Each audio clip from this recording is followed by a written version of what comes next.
Assalamu alaikum. My name is Aksa Mushtaq. Today I present the research paper topic Securing GPU via Region-Based Bound Checking. और इस research paper के authors हैं जोवन ली, योंगी किम, Jason Ko, Ona Kim, Georgia Institute of Technology, Jaekyu Lee, Arm research, Hyesoon Kim, Georgia Institute of Technology. सबसे पहले GPU होता क्या है। जीपीयू का मतलब होता है ग्राफिकल प्रोसेसिंग यूनिट। जब भी कोई प्रोग्राम होता है इसका कुछ हिस्सा सीपीयू में एग्जीक्यूट होता है और कुछ जीपीयू में एग्जीक्यूट होता है। और डिवाइस को कोड एग्जीक्यूशन जो होती है वो जीपीयू में होती है। और जीपीयू जो है कंप्यूटेशन इंटेंसिव टास्क को परफॉर्म करता है। मतलब कि जो भी कोड या एग्जीक्यूट करना होता है, कंप्यूट करना होता है, वो जीपीयू में एग्जीक्यूट किया जाता है। और इसमें ह्यूज अमाउंट ऑफ डाटा जो है एग्जीक्यूट हो सकता है। और जो सीपीयू में इसके मुकाबले में स्मॉल डाटा जो है साइज़ जो होता है ना वो एग्जीक्यूट होता है। और जो जीपीयू है ये वेरी हाई लेवल पैरेललिज्म इसमें पाई जाती है और सीपीयू में लो लेवल पैरेललिज्म पाई जाती है। और इसमें कंट्रोल से जुड़े हुए टास्क चाहे जितने भी कॉम्प्लेक्स हों वो सीपीयू परफॉर्म करता है। और जो जीपीयू है इसमें प्रोसेसर और प्रोसेसिंग यूनिट, ट्रांजिस्टर वगैरह सीपीयू के मुकाबले में ज़्यादा होते हैं, इसलिए हम इसमें ह्यूज काम कर सकते हैं और इस वजह से हमारा वर्कलोड कम हो जाता है। ये बहुत ही फ़ायदेमंद हो जाता है।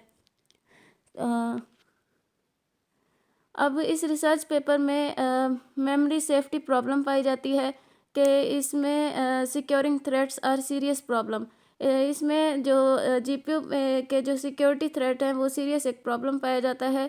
और इसमें 70% जो है सिक्योरिटी बग्स जो हैं वो मेमोरी इश्यूज इसमें पाए जाते हैं according to studies from Microsoft and Google. और गूगल और माइक्रोसॉफ्ट की स्टडी के मुताबिक इसमें 70% जो है बग्स पाए जाते हैं मेमोरी इशू से। और जो कि आप इसमें आप देख भी सकते हैं मेमोरी अनसेफ्टी जो है वो 70% है। और सिक्योरिटी बग्स इन क्रोमियम प्रोजेक्ट 2015 से 2020 के दरमियान जो प्रोजेक्ट पेश किया गया था उसमें इसके मेमोरी के अनसेफ्टी के बारे में बताया गया है कि कितने कितने परसेंट बग्स किस बारे में थे।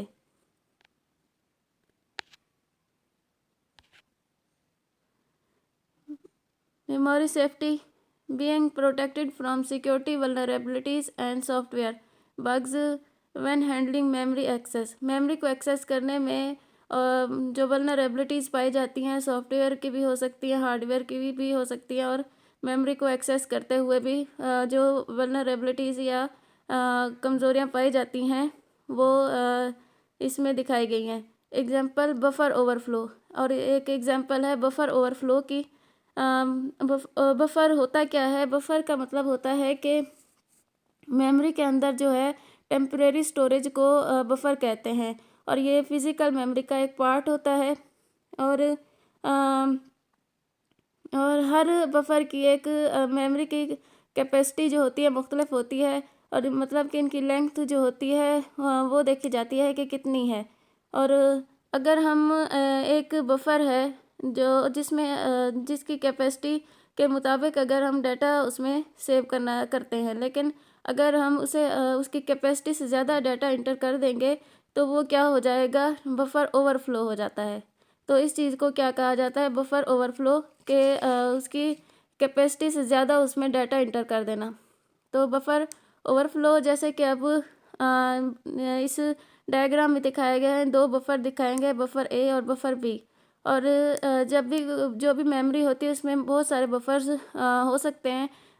तो एक बफर इसमें अब दो दिखाए गए ए और बी। अब अगर हम बफर ए का जो डाटा है उसकी कैपेसिटी से ज़्यादा उसमें डाल देंगे तो उसका जो डाटा है वो साथ वाले बफर बी में चला जाएगा और बफर बी का जो डाटा था वो उसमें मिक्सअप हो जाएगा और डाटा क्रैश हो सकता है। अब इसमें आप देख सकते हैं कि बफर ओवरफ्लो हो गया है कि बफर ए का जो डाटा था वो बहुत ज़्यादा था हो गया तो वो बफर बी में चला गया है। Read B will obtain incorrect value, और अब जो बी का डाटा था उसमें ए का भी डाटा चला गया है, तो वो बी का डाटा ओवरराइट हो गया है और वो इनकरेक्ट वैल्यू दे रहा है। और इस तरह जो है बफर ओवरफ्लो से हैकर या जो थ्रेट जो होते हैं वो हो सकती हैं कि ओवरफ्लो का बफर ओवरफ्लो का इस्तेमाल करते हुए हैकर जो हैं जो सिस्टम है उसमें इंटर हो सकते हैं और एक्सेस हासिल कर सकते हैं, अनऑथराइज एक्सेस हासिल कर सकते हैं।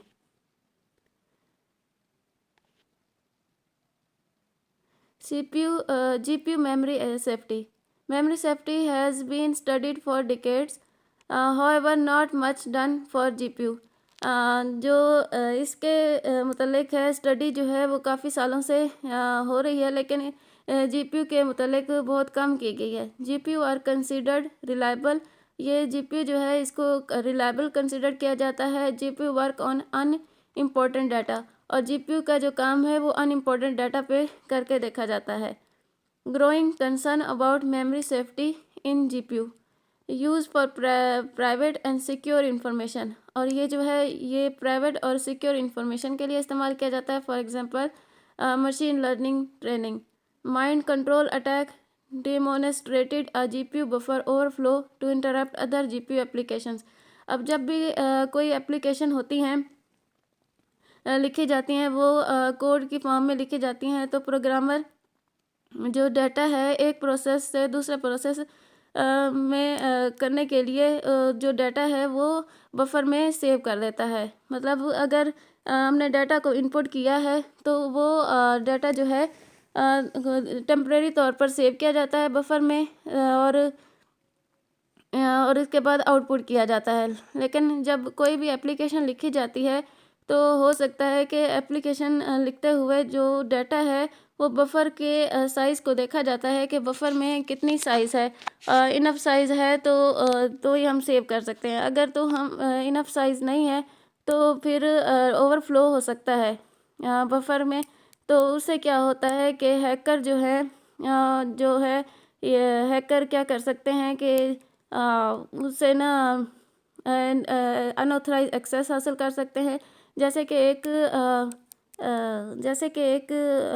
लॉगिन करने के लिए हमारे पास पासवर्ड होता है, और हमें पासवर्ड का होता है कि कितनी लेंथ का होना चाहिए, और जब पासवर्ड हम लेंथ से ज़्यादा करते हैं तो एरर आ जाता है। इससे जो हैकर अनऑथराइज पर्सन होते हैं वो उनको लेंथ का पता चल जाता है, और अगर वो लेंथ से ज़्यादा उसमें इंटर करते हैं तो उससे क्या हो जाता है, बफर ओवरफ्लो हो जाता है। और बफर ओवरफ्लो से और इस कमज़ोरी से वो क्या कर सकते हैं कि बफर ओवरफ्लो से वो क्या करते हैं कि सिस्टम में इंटर हो जाते हैं और अनऑथराइज डाटा जो है उसको एक्सेस हासिल कर लेते हैं।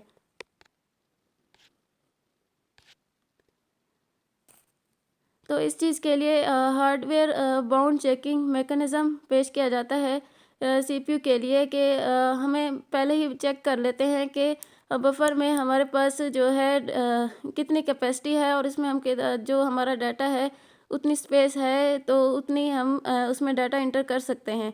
तो इस चीज़ को क्या कहते हैं, बाउंड चेकिंग कहते हैं, कि सेफ्टी के लिए कि हमारे पास डाटा जो है हमारा सिक्योर रहे और ओवरफ्लो ना हो।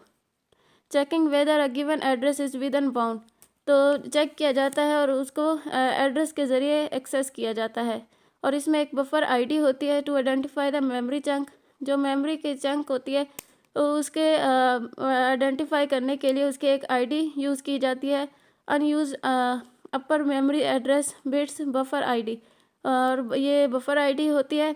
बाउंड टेबल होता है, बाउंड टेबल जो to store bound metadata, जो भी सारा डाटा होता है वो बाउंड टेबल में शो किया जाता है कि एक्सेस करने के लिए। इसी तरह ये एक प्रोग्राम दिखाया गया है।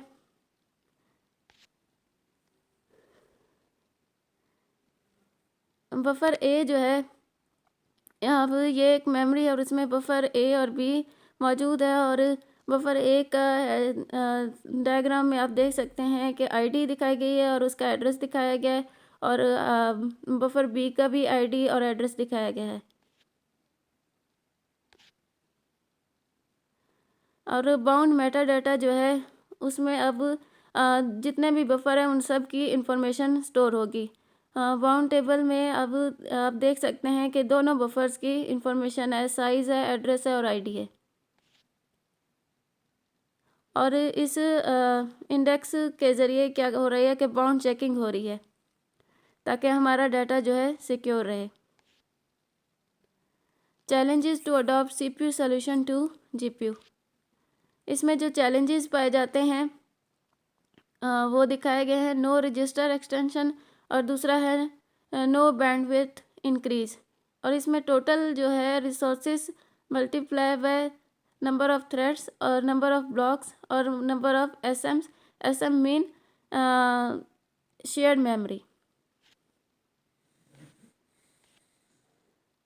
और इसमें हम एक मेमोरी एड्रेसिंग मॉडल होता है, उसके ज़रिए इसको रिप्रेजेंट किया गया है कि किस तरीके से ये आपस में शेयर कर रहे होते हैं। और इसमें जो थ्रेड्स की शक्ल में जो डाटा होता है वो शेयर किया जा रहा है। और थ्रेड्स फिर जो थ्रेड्स होते हैं उनका जो कनेक्शन होता है शेयर्ड मेमोरी के साथ होता है। और इस तरह रजिस्टर दिखाए गए हैं कि और उनका साइज़ दिखाया गया है। और ब्लॉक जो होते हैं थ्रेड्स के ब्लॉक और रजिस्टर्स के ब्लॉक दिखाए गए हैं और मेमोरी में सेव किए गए हैं। और इनका थ्रेड्स का डाटा जो है शेयर्ड मेमोरी में सेव किया जा रहा होता है। और इस तरह ये क्या है, ओवरहेड इंक्रीज़ हो गई है।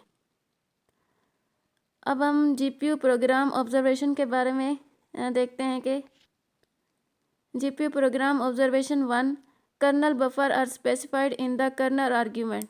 कर्नल बफर जो होते हैं कि उनमें डाटा को स्टोर करने के लिए जो होते हैं उसको कर्नल बफर भी कहा जाता है। Kernel buffer are specified in the kernel arguments. Limitation in kernel argument size. और इनकी लिमिटेशन जो है आर्ग्यूमेंट साइज़ होती है। OpenCL CUDA program specification set maximum kernel argument size और small number of buffer in various applications. Average 6.5 है। इसमें आप देख सकते हैं कि इसकी एवरेज क्या है, 6.5 है।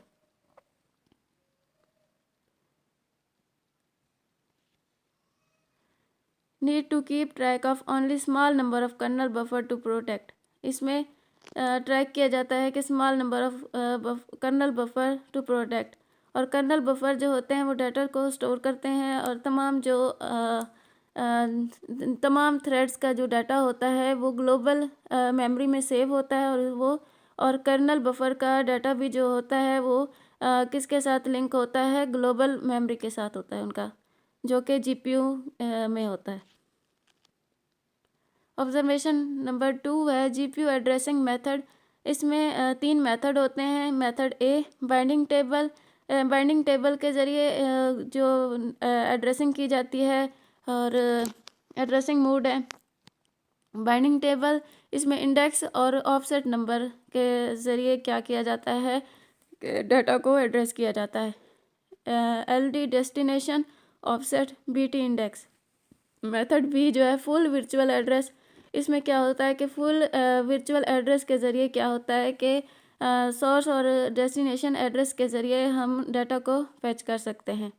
LD destination source. और मेथड सी जो है बेस एड्रेस प्लस ऑफसेट। इसमें बेस एड्रेस और ऑफसेट नंबर के ज़रिए क्या हम कर सकते हैं कि एड्रेसिंग कर सकते हैं, जिसमें अब वेरिएबल दिए गए हैं LD destination base offset.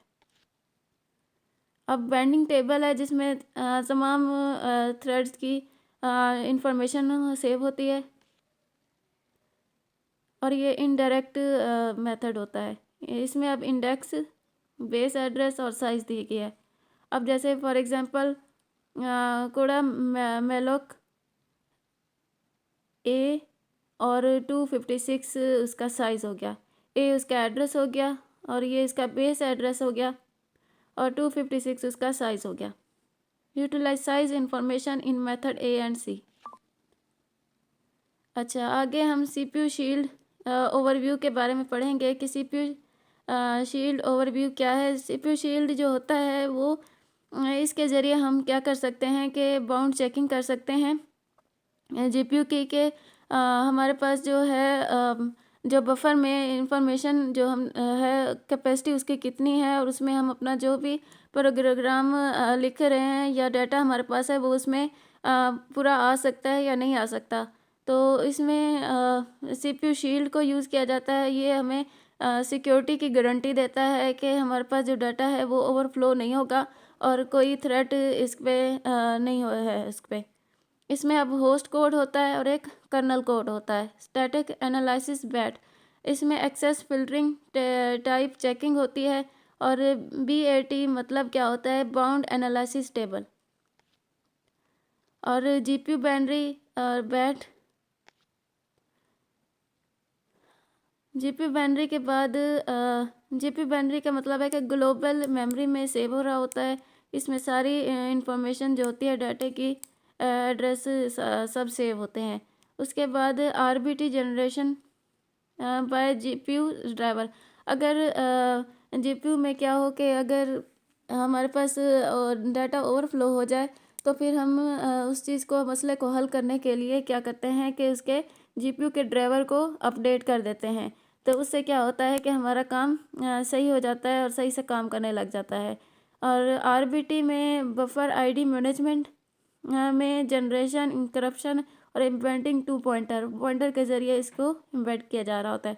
RBT का क्या मतलब होता है, रीजन बाउंड टेबल। इसमें सारी जो टेबल है उसमें इंफॉर्मेशन दी जाती है। और रन टाइम पे हार्डवेयर बाउंड चेकिंग हो रही होती है।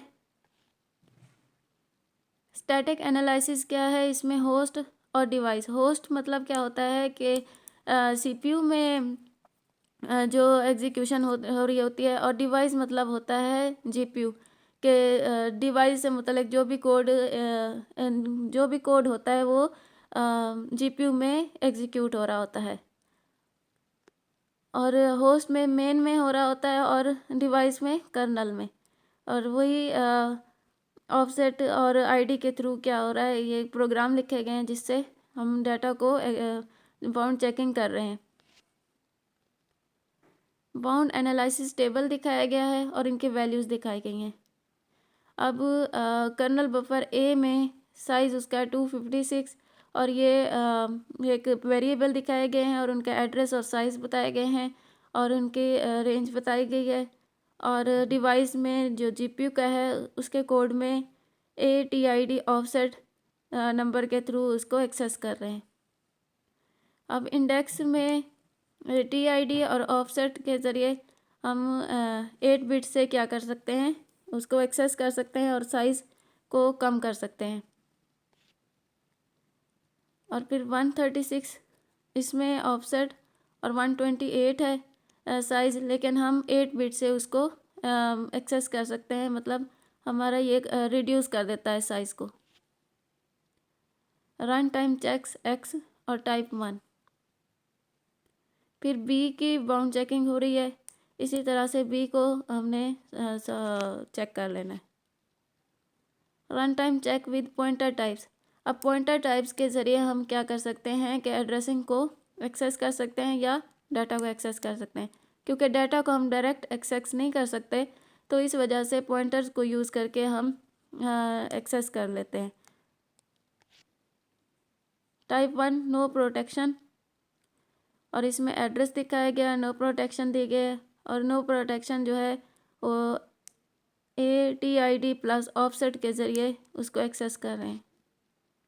टाइप 2 इनकरप्टेड बफ आईडी, और बी का बफर बी को इस कोड के थ्रू एक्सेस कर रहे हैं। ये रिक्वायरमेंट हैं और एन टाइम मिनिमम और मैक्सिमम दिखाई गई हैं। और L1 are cache, buffer ID, address, size और मैक्सिमम मिनिमम और ये एड्रेस सारा कुछ इसमें दिखाया गया। और ये मेथड 1A और C के थ्रू जो हम एक्सेस कर रहे हैं। और बाउंड टेबल को एक्सेस करें। एक्सपेरिमेंट सेटअप, एक्सपेरिमेंट टारगेट जो नवीडिया जीपीयू, नवीडिया एक अमेरिकन कंपनी है जो जीपीयू को मैन्युफैक्चर करती है। जीपीयू 8 कोडा ओपन सीएल एप्लीकेशंस, और ये कोडा ओपन सीएल एप्लीकेशन है जो कि सीपीयू और जीपीयू के दरमियान जो है शेयरिंग के लिए इस्तेमाल होते हैं। और ये एक सॉफ्टवेयर प्लेटफॉर्म होता है। कोडा का मतलब होता है कंप्यूट यूनिफाइड डिवाइस आर्किटेक्चर। ये एक प्लेटफॉर्म होता है। ये improve data sharing between CPU and GPU in same system. Intel integrated GPU 17 benchmark from Rodinia trace from Intel G pen. ये मुख्तलिफ़ किस्म के जीपीयू के बारे में बता रहे हैं। मेथडोलॉजी जो है L1 और L1 cache latency swapping use की गई है। Impact of static analysis, multi kernel evolution और comparisons with existing software solution in the paper. Evolution mechanism system level macro architecture simulator, ये एवोल्यूशन इसमें इस्तेमाल की गई। Overall performance negligible performance overhead on various application, high L1 R cache region cache hit ratio. और इसमें क्या होता है, small number of kernel buffer इस्तेमाल किए जाते हैं। कर्नल बफर जो है इसमें ML machine learning, LA linear algebra, GT graph traversal, GI graph iterative, PS physics and modelling, IM image and media, DM data mining. और इस ग्राफ के ज़रिए इसमें बेंचमार्क ये कैटेगरीज दिखाई गई हैं और नॉर्मलाइज एग्जीक्यूशन टाइम दिखाया गया है। अब DM का सबसे ज़्यादा है, DM मतलब data mining. Stream cluster result impact of static analysis effective in memory centric application. इसमें जो इफ़ेक्टिव मेमोरी सेंट्रिक एप्लीकेशंस के बारे में दिखाया गया है और ये नीचे एप्लीकेशंस हैं और उनको कितने परसेंटेज हैं ये दिखाया गया है। यह देख सकते हैं कि कितने परसेंट कौन सी एप्लीकेशन है।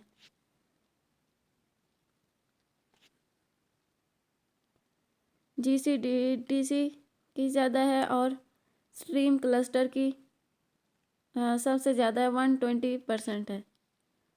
और conclusion, GPU shield is the first hardware bound checking mechanism reflecting GPU program properties.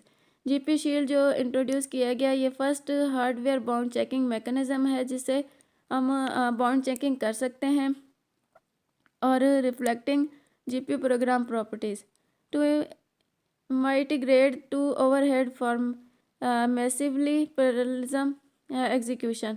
इसमें स्टैटिक टाइम एनालाइज किया जा रहा है to filter out save memory access embedded encrypted buffer ID and types in unused bits of pointers collecting request to bound table। इसमें अब इस research paper में हमने बाउंड चेकिंग करने के लिए जो यूज़ किया मैकेनिज़्म वो GPU शील्ड यूज़ किया गया और जिसकी वजह से हमें जो ओवरफ्लो से हम बच सकते हैं और स्टैटिक टाइम एनालिसिस को कर सकते हैं। बफर आईडी और टाइप्स की और पॉइंटर की मदद से हम मेमोरी को एक्सेस कर सकते हैं, डाटा को एक्सेस कर सकते हैं। और इसमें हमने data modelling addressing model use किया जिसकी वजह से हम आसानी से थ्रेड्स को यूज़ करते हुए या उनकी मेमोरी के बारे में देखा कि मेमोरी को एक्सेस किस तरह से कर सकते हैं। और मॉडल की वजह से हमें आसानी से इसकी अंडरस्टैंड किया कि हम किस तरह से बाउंड चेकिंग कर सकते हैं, डाटा को एक्सेस कर सकते हैं। GPU shield incur negligible overhead. इसमें टोटल हार्डवेयर ओवरहेड जो थे 16 SM, शेयर्ड मेमोरी जो है वो 14.2 KB, L1 plus L2 R cache. इन मेथड के ज़रिए हमने 14.2 KB शेयर्ड मशीन्स को एक्सेस किया। Thank you. अल्लाह हाफिज़।